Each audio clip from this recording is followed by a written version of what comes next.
Today, I'm going to show you how to use the sheet metal mounting plate auto-generation tool we recently developed. First, double-click the launcher to open the tool. Once the tool is opened, you can see that the parameter fields already contain default values. We can simply click Generate Model first. After waiting a few seconds, SolidWorks will start automatically and complete the model generation.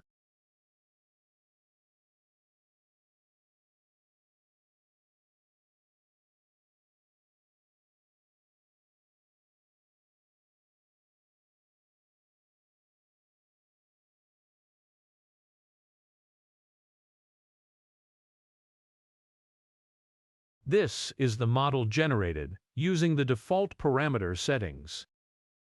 Next, let's modify some parameters. We will select the slotted hole option and change the sheet metal thickness and overall dimensions.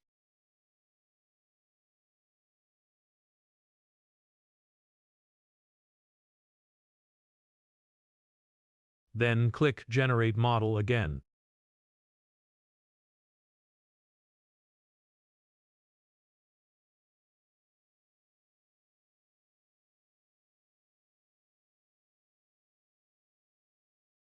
The new model has also been generated successfully.